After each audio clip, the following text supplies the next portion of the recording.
with his condition? Got to the hospital when we landed late last night. Went through a myriad of tests this morning, confirmed what we reported yesterday. A dislocated ankle and the fractured tibia, and is in the midst of discussing next steps, which will include surgery very soon.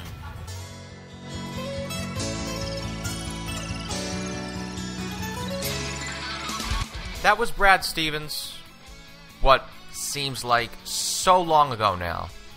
Back on Wednesday before the team's opening 108-100 loss, the home opener to Milwaukee, in what was, as we know, a tertiary storyline that night.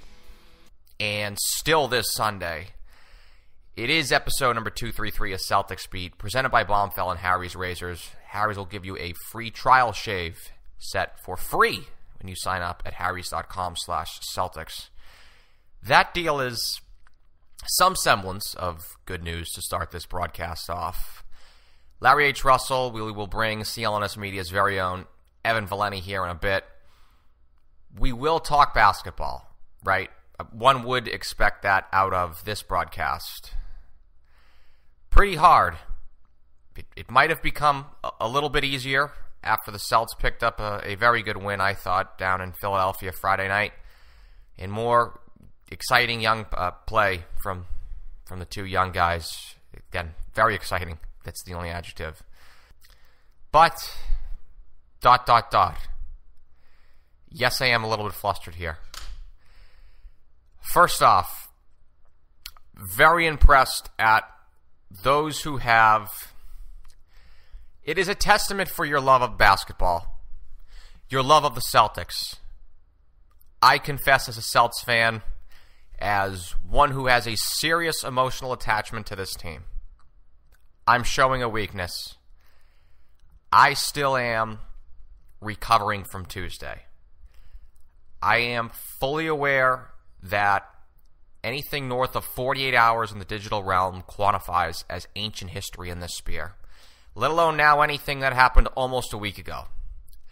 So there may already be a sense of, please move on from a portion from the audience. And I credit those who do have that sentiment. I am very impressed with those who have. But all the way across the board, not just the support the collective fan base has shown Gordon Hayward on a personal level. And it goes so far in not just the name of the Celtics fan base is one of the best in sports, which it is. But for him personally, words are very powerful during physical and emotional recovery. I cannot imagine what he must be going through with that physical and mental pain and anguish that he has now and will have during this rehabilitation process. But the support of the fan base, wow. Also, how the fans themselves, many that I have seen, not all, because I am not one, and I know others as well, but many with how they have rebounded emotionally. Like I said, Friday's victory, the play of Tatum and Jaylen Brown, the page is beginning to turn. Use that cliche, easier said than done, but legitimately easier said than done. Following sports, primarily, is emotional. There is an emotional attachment to teams, to schools, to hometown cities, to individual players. Someone is either a liar or a subhuman or both if they tell you that their interest in basketball, in sport, is through solely a judgment and observance on the artistic means of athletic competition. Interest in sport, from casual to the diehard degree, is born out of and evolves over time through what really is an irrational, emotional investment into an entity. Period. So when we as Celtics fans come into this season with one that was not just any in the 71-year history of the organization, it was the dawning of a new era. Possibly, we hoped that one day this was going to be the next great Celtics team, and at the bare minimum, this was the beginning of a journey. We all had endless amounts of excitement, intrigue, at worst anticipation. All one has to think back to was July 4th, the late afternoon/evening of Gordon Hayward's decision to join this franchise as he entered the prime of his career, already established as one of the better players in this league. There was euphoria universally across this fan base, which you rarely see when your favorite team makes such a significant financial investment. Those are always second-guessed. Not Hayward. That says a lot. So think of the consensus excitement level there was then and how it maintained throughout the whole summer. That gives the perspective. And with that perspective in mind, one of the things that amazes me is that one of the primary means to succeeding in sport, both on the field of play and off the field as it pertains to constructing a team, is to just simply detach emotionally. Both good and bad. Can't be too attached to one player for past accomplishments. Where have you heard that one before, right? But mostly bad. Got to put that one behind us. We got to focus on the next game. Had the Mets at 2 outs, 2 strikes to win the World Series on 4 separate occasions. Just got to refocus, and we'll give our best effort in Game 7. Julian Edelman goes down. Get the medical card. Next man up, boys. Kendrick Perkins goes down. Game 6 in LA in 2010. Next man up, as we know, did not apply that night. Those Celtics were not in the present moment and forgot there was a game and paid for it. Fans themselves have to detach emotionally in certain scenarios if they are to show the appropriate support. So it amazes me that so much of this is driven by irrational emotion in all spectrums, yet in many instances it has to simply be turned off like a light switch. I can safely speak for everyone that there was more anticipation and excitement coming into this season than more than a decade. And for younger fans, this may have been a season they have anticipated more than any in their lives. So the higher the emotional level is, the bigger the bubble is, the more painful it is when it pops. And I had a lot of conversations with other Celtics fans as we tried to talk it over this week. I mean, it was literally coping time. In person and on social media, I heard it, to paraphrase, never been affected this much by an injury, let alone with how grotesque it was, which we're definitely not going to be discussing here. But in the immediate aftermath of the injury, the shock and awe permeated throughout the basketball community, not just the Celtics teams and its fans, NBA players, media, fans. No one could talk.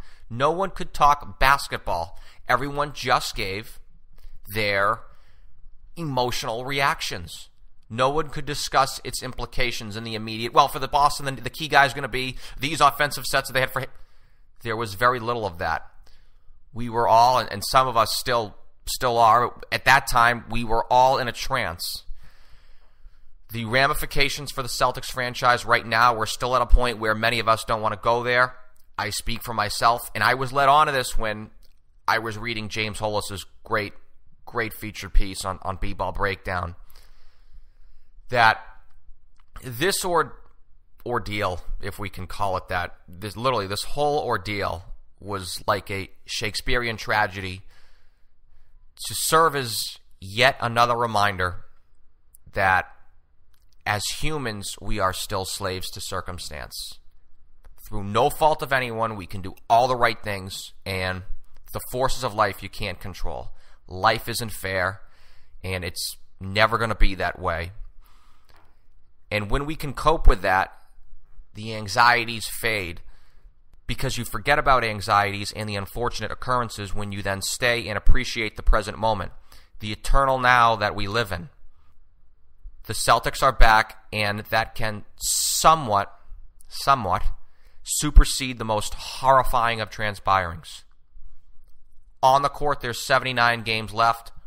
On the court, Jaylen Brown and Jayson Tatum, particularly how both of them, a second-year guy and a rookie in his first ever NBA game, witnessed what they witnessed. They saw what we saw a lot closer than what we did.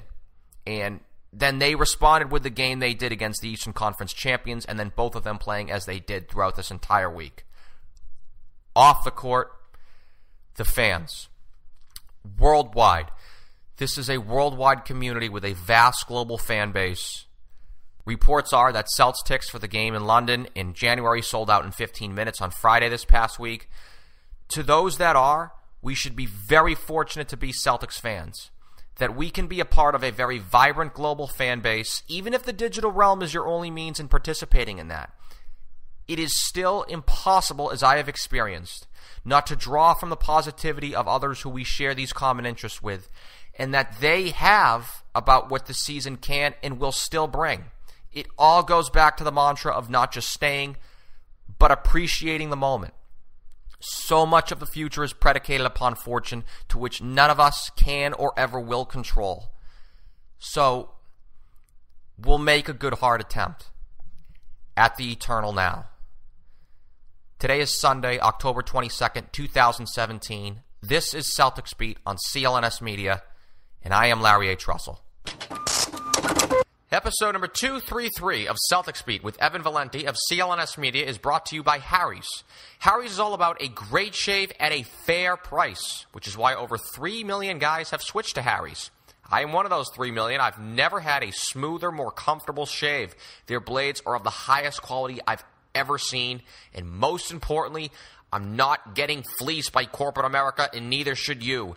Jeff and Annie, two ordinary guys who were fed up with buying overpriced razors, started Harry's to fix shaving. They bought their own German factory with over 100 years of blade-making experience to ensure the highest quality. All products are backed by a 100% quality guarantee. Harry's offers their blades at half the price of the leading 5-blade razor, selling directly to you over the internet. You have to give Harry's a try if you haven't already. If you haven't, it's completely risk-free. Claim your free trial offer from Harry's today. $13 value for free when you sign up. Just covers shipping. Your free trial set includes a weighted ergonomic razor handle, 5 precision-engineered blades with a lubricating strip and trimmer blade, rich lathering shave gel, a travel blade cover. To get your free trial set, go to harrys.com/Celtics right now. That's harrys.com/Celtics. When I do consultation on all of our podcasts on CLNS Media, you know this, Evan, better than anyone. One of the first things I tell hosts and producers is no BSing. Don't try and loosen yourself and your guests up with introing guests with, oh, how you doing? Great weather today. And it's, oh, good to be here. Thanks for having me on. So excited to talk about. No bull crap. The listeners must be compelled within 7 seconds. So, dive right into content, not as quickly as possible, but freaking immediately. However, on this particular week, I actually think asking you, Evan, how you're doing, I'm actually interested. Well, I just want to, one of these days, you and I are going to do a podcast at, a normal time. I don't mean to, break the fourth wall here for listeners, but, the first podcast you and I ever did, it was, 6 o'clock, the morning of the trade deadline on a Sunday. And I was not even my girlfriend can get me out of bed at 6 o'clock on a Sunday, but yet Larry, here I am, on a Sunday, talking about the Celtics and what direction they might head in with Gordon Hayward, and then of course Kyrie Irving comes later down the road. But yeah, I'm doing all right, man. I got a coffee in my hand. It's a beautiful autumn day. I'm all right. I'm good to go. Celtics are playing. However they play, we'll get into, I'm sure. But the Celtics season has started, and I couldn't be more thrilled about it. No, we're actually finally going to have to talk about basketball. As promised, we are so far deep into this show. Evan Valenti hosts the Celtics Roundtable on CLNS Media, youtube.com/CLNS Media. We'll get into finally, we'll wrap it up on Hayward soon. So we'll stick with the Hayward theme. I actually sent a text to one of the longtime season ticket holders. I'm not sure I'm allowed to shout his name on this show, but I thought one of my biggest fears, if we're going to talk now about basketball, was how the Celtics will develop without Hayward. The whole point of this season was, developing chemistry for years down the line, 19, 20, 21, and now that kind of goes up in smoke. It's going to be. I have a little bit of a fear, and I thought we saw this after the Bucks game. One of the reporters asked, it was one of the greatest questions I've ever heard in my life. He asked Kyrie Irving how come he shot the ball so much and why didn't it go in. And Irving, it was a good. It's on the CLNS YouTube channel if you haven't checked it out. But Irving responded with, got to get him up, man. And it kind of does give this isn't going to be a 2001 Allen Iverson type thing all over again, because then if and when Hayward does come back next year, that's sort of what I was getting at. Look, this team obviously took a major hit 5 minutes and 15 seconds into the season. And now I think what you can kind of say that the Celtics are sort of back in training camp mode here. They have to learn how to play with a different squad now. They run so much stuff. I mean, Brad talked about it after the injury. They run a lot of actions and certain play sets for Gordon Hayward. Now they're going to have to figure out if somebody else can step up into that mold and kind of take over that role. So far, it's sort of been Jaylen Brown and a little bit of Jayson Tatum mixed in there as well. I mean, an improved Terry Rozier doesn't hurt either, but they're going to count on, instead of counting on a guy that's been in the league for a while and is a bona fide all-star and is a guy that a lot of people enjoy watching. It's gone from a nice veteran player in Gordon Hayward to two young guys in Tatum and Brown who have very high ceilings, both of them, but are relatively inexperienced on the basketball floor. So, Brad, who has been an excellent addition to the Boston Celtics since, day one, essentially, is going to have to really, really dive into his bag of tricks here and use his coaching ability to move these guys along. I thought, despite the fact that they lost both the first two games, like there were good things about what Boston had done, facing some adversity, first two games, getting down in games, coming back. Yeah, getting down against Cleveland, bringing that game all the way back, taking the lead late in the fourth quarter. I thought that was, especially with some of the younger guys in there, like kind of leading that charge. Marcus Smart being one of them in game one, that was important. The second game, I know it was an ugly game, and Milwaukee's length has a lot to do with that. But again, facing a team that has a lot of good parts on it, a team that's going to be there at the end when you're there too. To face those two teams out of the gate to figure out, okay, we got to pivot here. That's actually sort of a luxury if you want to even think about it in the most optimistic circumstances. We've got to talk about Brown and Tatum. They're the highlights of the season. 3 games in, no question. Still want to stick on a little bit of a negative theme. Are there any fears of Kyrie Irving on certain nights? Because, listen, it's been 3 games in, but Tatum and Brown, they are young guys. I'm actually a little more concerned maybe possibly about Tatum down the line because he is a rookie. You're not used to playing, say when March and April come along, they usually tend to hit a wall. But Kyrie Irving, I can see on a lot of nights kind of doing a little bit on Isaiah Thomas, doing a little bit of a 2001 Allen Iverson and getting used to that. I'm not really concerned about that because the way, Boston was moving the ball in the preseason, I know preseason, 4 games, whatever, but it wasn't like the ball stuck in one place and Kyrie went ISO heavy. I mean, you look back at that first game, it's not like the ball didn't stick. Kyrie had 10 assists. But your point is valid. Like there's going to be some dog days. You can get to the dog days, and they're not always going to happen. Right. Yeah. And look, aren't we okay with that though? Like, we just watched Isaiah do that for a whole season. Isaiah was absolutely brilliant. Whether Kyrie can match that or eclipse that is one thing. But we're sort of already desensitized to that kind of basketball watching Isaiah Thomas the last 2 years. I'd argue that Kyrie probably has more talent right now than Isaiah ever had in his couple of years with the Boston Celtics. So it might be actually a little bit easier for Kyrie pending the developments of Tatum and Brown. But having another year under Marcus Smart's belt, having a much improved Terry Rozier, having Al Horford with him, I think it's going to make life a little bit easier. Even a guy like Aaron Baines and Marcus Morris, who we haven't seen yet, I think that's going to make his life a little bit easier than Isaiah ever had it. But yeah, I'm obviously ready for a lot of Kyrie Irving shooting. I think everybody should be ready for that because in terms of consistent offense, he's probably going to be the only guy that gives you consistent offense. Like Al's not a guy that shoots a lot, although against the 76ers he shot a ton, which is actually something I'd like to see. You're not going to see a ton of shots all the time for Tatum and Brown and Rozier and Smart. Kyrie's going to be the guy that takes the load of the shots. And look, that's kind of what you go out and get him for too. It's not like you didn't go out and get him to be a scoring dynamo. You did. The idea was to go heavy into the offensive side of the ball this offseason by adding Hayward and Kyrie. I thought Boston, by looking at Golden State the past couple of years, said, like, look, and other people have mentioned this. I'm not the first person to mention this, but look, we got to score 120, 125 points to keep up with Golden State on any night. Whether they have a bad night or not, they're still going to put up 100 and something. So we have to be able to match that scoring output. And I think they brought Kyrie in for that exact thing. It's like, we need a guy that can score in the fourth quarter at the end of the games. We'll have 2 with Hayward and Kyrie. Now you only have 1. Good job there, Evan. This episode of Celtics Beat is being brought to you by Bombfell. Bombfell is an easier way for men to get better clothes. You're matched one-on-one with a dedicated personal stylist. Bombfell never charges above retail price. They offer free shipping and returns, convenient home try-on, and the ability to preview and edit your stylist picks before your order ships.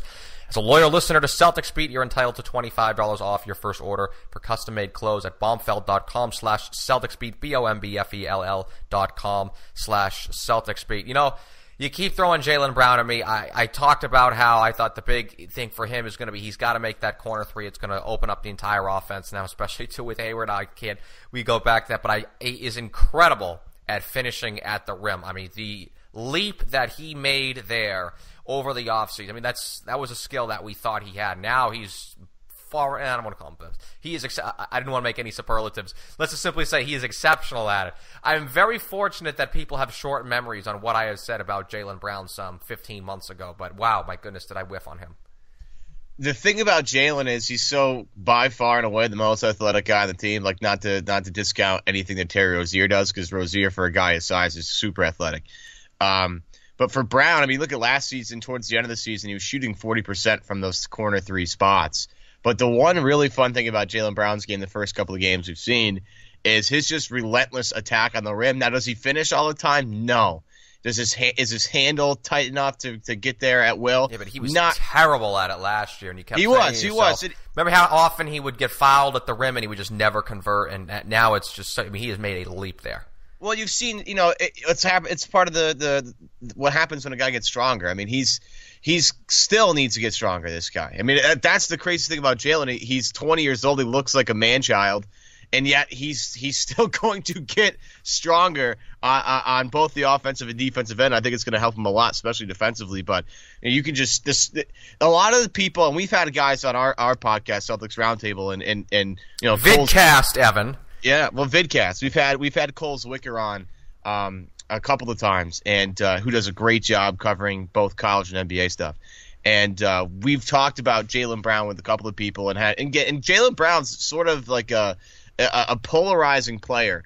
Some people, like myself, see a guy, a very, very raw player, sort of a blank canvas, but already has a lot of tools. Some people look at him and say, well, he can't do this, and he can't do that, and he can't do this. And I'm saying, well, you know, can he learn that stuff though? Can he tighten up his dribble a little bit? And when he go and drive to the basket, he can finish through contact by getting a little stronger. And now you're starting to see some of those people do a kind of a 180, kind of pivot a little bit. I have done that 180. That was the one I was going to steal from me. He's still raw. He's still not a great player yet. He still doesn't even really know how to play basketball yet. He still doesn't understand that. Like I still think, and I said this after the first game, Jaylen Brown's going to average like 12 points a game just based off his pure athleticism alone. Like he's just too fast for guys. You can just see it with his first step. He gets by guys so quickly. It's like they're not even there. And then you have the great picture. I forget who had it. In the opening night against the Cavaliers, where Jaylen comes in for the slam and LeBron moves out of the way to avoid being a poster. Like, this is the kind of stuff that gets you excited about Jaylen Brown, the athleticism, the speed, the length, the determination, his character. Like, I look at all that stuff, and I see a guy who is going to improve, you know, game in, game out, week in, week out, season in, season out. So I'm thrilled with this version of Jaylen Brown so far, averaging 17 points a game in 3 games. But the way he's done it has been the most surprising thing to me. Well, I think the most encouraging aspect of Brown, outside of these raw skills I've mentioned, outside of what we've seen, is the improvement that he made this season at the end of last year. That's what you always look for in a young player. When I was growing up, Antoine Walker was, you know, the prodigy Celtic, and every year he got worse, or every year whatever skills that he did have just stayed the same, or like I said, they got worse. Improvement on a young player shows the dedication off the court, and there's just going to be just a continual gradual incline for him. I think the last thing is going to be that corner three, because that opens up the whole game for the Celtics offensively and for him. And just finishing around the basket that we've talked about. He said, oh, well, you know, he could be better at it. It's just, I can't just get over how much better he is at it than last year. I remember there was a game against Portland last year. He had a very good game. He got to the free throw line a ton.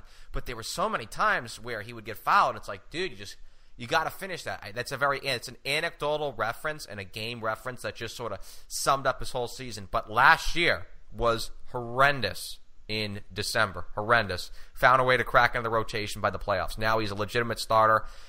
I don't want to throw any predictions on him yet, but I don't know. I guess we can write it. It's a podcast. I actually see him maybe one like goofy year sneaking on the back end of an all-star roster, maybe like 4 years down the line. I'm not saying he's not going to be an all-star stalwart, but he has sort of that. I'm higher than Brown than you are. I think. Well, I was trying to be high there. Good. I like a lot of what he does already, and I again, this comes back to character because I think Jaylen, like this, a lot of this stuff matters to me. A lot of this little stuff. Like here's an example: like Marcus Smart and James Young come out of the draft. One of the big things that separated those two guys, besides draft slot, was one guy was clearly mature, and the other guy couldn't put a sentence together. And not to take any away from James Young at that time, he was very young, but there was something lacking there. And I for some reason I was like, I don't know if this guy's going to stick it or not. While meanwhile Marcus Smart, a guy he knew the history of the team, he knew how to put a sentence together, he was well spoken. That stuff kind of matters. And you look at Jaylen Brown, well spoken individual, smart kid, is guided by a bunch of what seems like NBA legends and vets. Like Isaiah Thomas and him apparently are buddies. The real one. Yeah. I had him on the show to talk specifically about Jaylen. It kind of reminds me, I got to get the real one back here. Right. And it's like he's surrounded himself with he doesn't have an agent. He's just very, very bright individual. And you can see his work ethic. Like I remember asking him at the draft, when he got drafted, I said, Jaylen, Jimmy Butler came out and Bill Simmons' podcast and said he liked the way you worked, liked the way you train, and liked your game so far. What does it mean to get a compliment from the best two-way player or one of the best two-way players in the league? And he was like, well, that means a ton because I kind of look up to Jimmy and his work ethic, and it's something I try to emulate, and we train together, blah blah blah blah blah. And I was just really impressed with a guy that has already at 19 years old gone and seek some of the advice of some current NBA players and guys that, again, Isaiah Thomas is a legend. So I always thought he'd put it together. I think an all-star, I mean, yeah, it's a high ceiling, sure, but I think you're looking at a guy that could be, probably at his best, the second best guy on a championship team, and that's a really valuable player. Yeah, that's pretty high. I guess we can finish there because that's a nice, sexy little take that you had. And the big sort of sexy take after the draft was that Jayson Tatum, he could be the next Paul Pierce. And, the whole thing, I don't want to say the whole thing, but one of the things was Pierce, I'd be like, Pierce used to get to the line so much. Tatum 9 for 9 from the free throw line on Friday night. He leads the team in free throw attempts.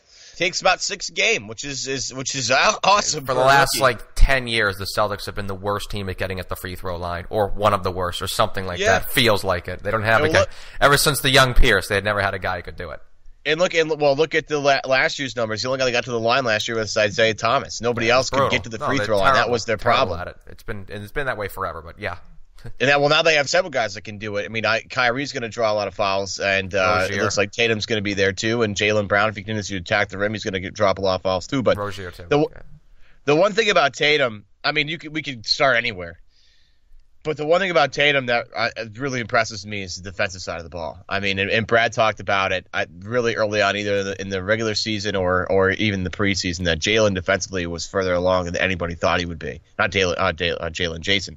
And I got to tell you, that's the stuff that gets me, I think, more excited than anything else. Like the fact that, the game against the Sixers on Friday night, he, had a couple of blocks in that game, including one on Markelle Fultz that I'm sure everybody in Celtic Nation loved. The fact that he can switch out on the smaller guards and hang with them and bother guys with his length, still has the speed and quickness to stay with those guys. As he gets stronger, he's going to be able to bang with bigger guys as he plays more in the modern day NBA as he gets stronger.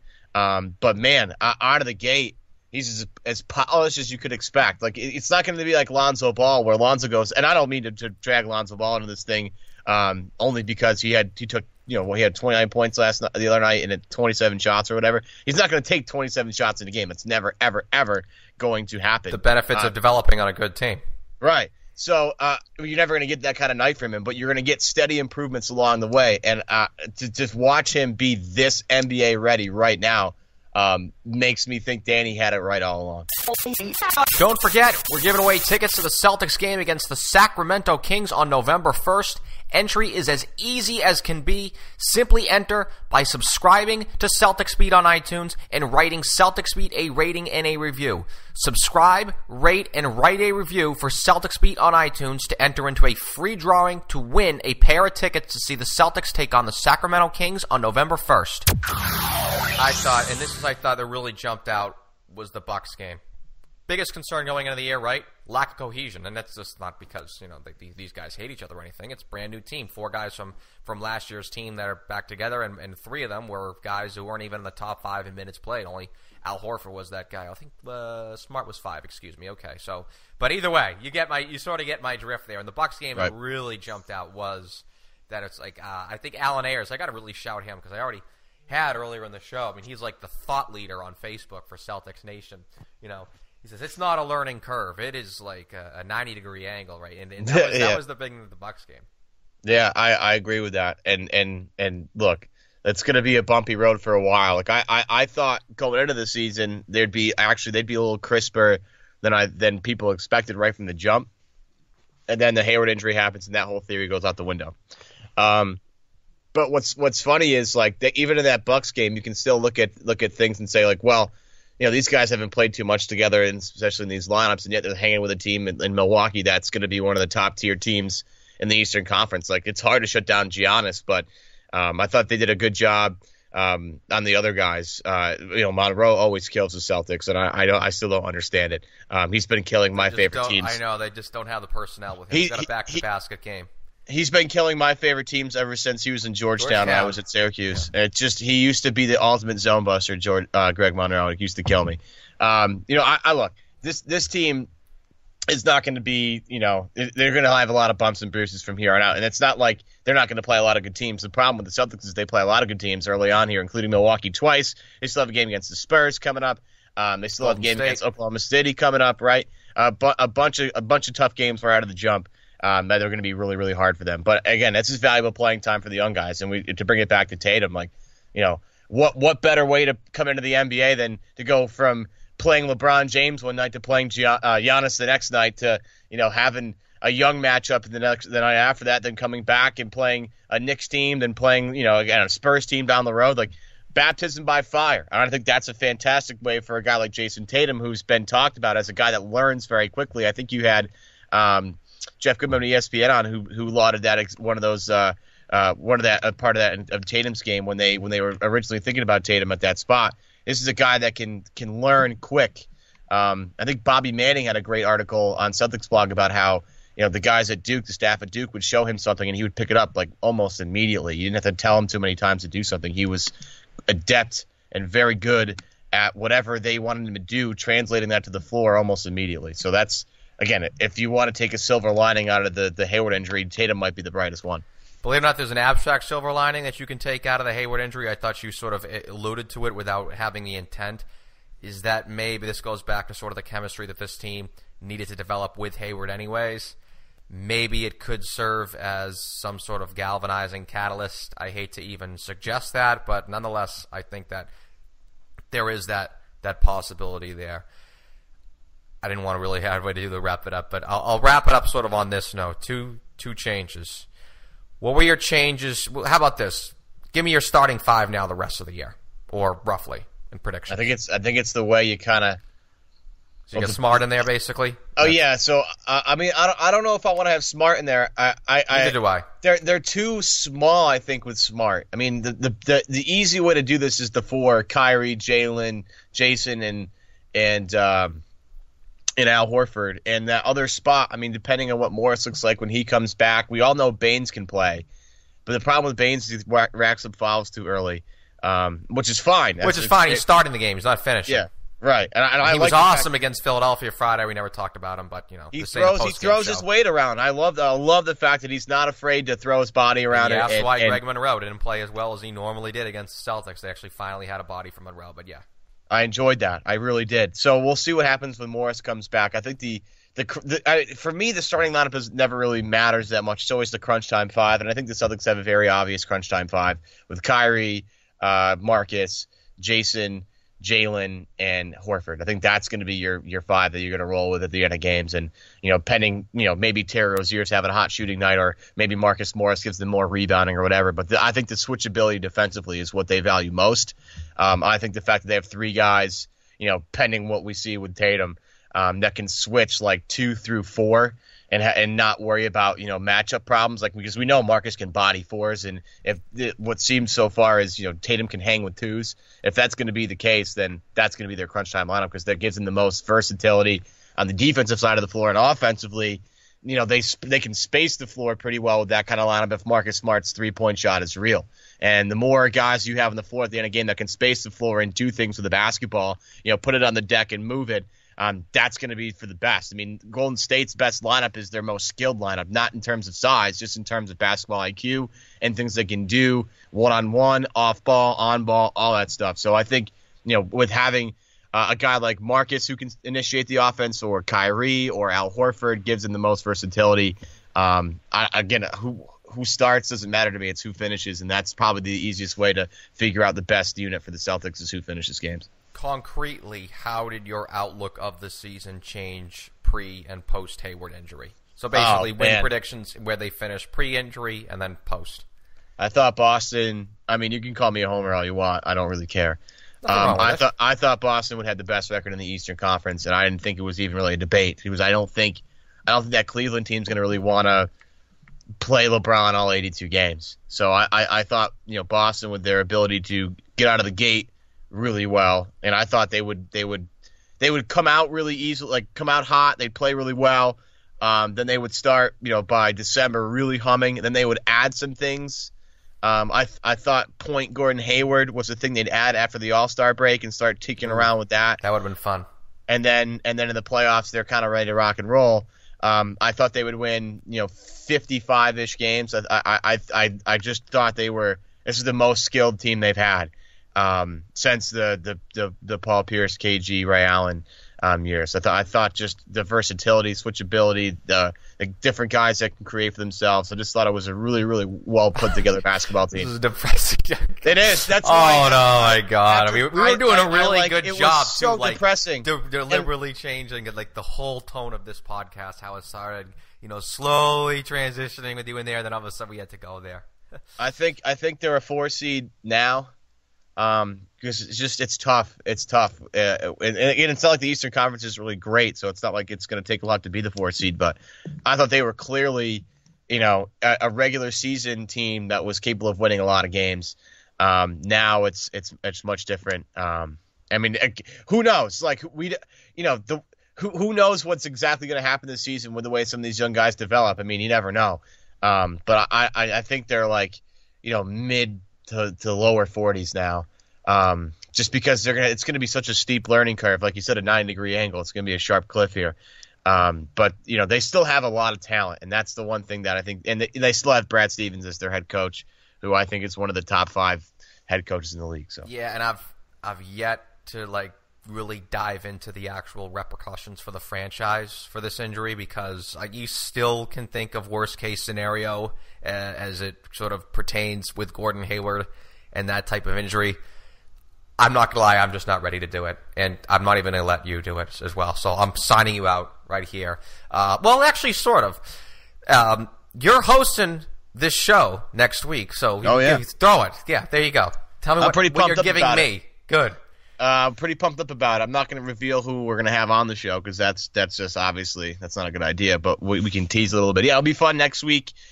Super excited about it. Hopefully a lot of good storylines come out of it. This guy everybody knows, a prominent voice in Celtics right now, no question about it, has been for a very long time. We've had him on Celtics Roundtable back in the summer, and he a couple predictions he gave us in the summer actually came true. So I'm going to give him some time to shine, because his a couple of his predictions were really good, especially when he said, Danny's a dangerous guy picking, in the teens. Now you're giving Danny control of the chessboard at number 1. I wouldn't be totally convinced he's going to stay there. And obviously, as things unfolded, that's exactly how it went. So I'm going to give this guy a couple of chances to brag about how smart he was. for a little bit, and then we'll dive into, of course, what he's seen so far with this iteration of the Boston Celtics. But again, that's going to be next Sunday. Should be a lot of fun. Yeah, I actually have to spend this week diving into the realm of politics, particularly locally. So I actually am working with I'm actually working with the Emerson College polling society and their podcasts, of course, available on the CLNS Media Network mobile app. I have a little bit to do that, but it's published in the Boston Herald tomorrow, and in said poll, not just who you're going to vote for mayor, favorite team in Boston. We got that in there, and reaction to the Hayward injury. We got that in there to somehow tie it into who's going to win the favorite team in Boston. It's probably going to be the Patriots. It's got to be the Patriots. We're going to find out. The results actually aren't in yet. So tune into the Emerson College Polling Weekly podcast on iTunes, available on CLNS Media. But Evan Valenti, host of Celtics Roundtable, follow him on Twitter at his namesake at Evan Valenti. Evan is hosting Celtics Beat next week. Appreciate you being here, Evan, and appreciate everybody else. Thank you so much. Sincerely appreciate it.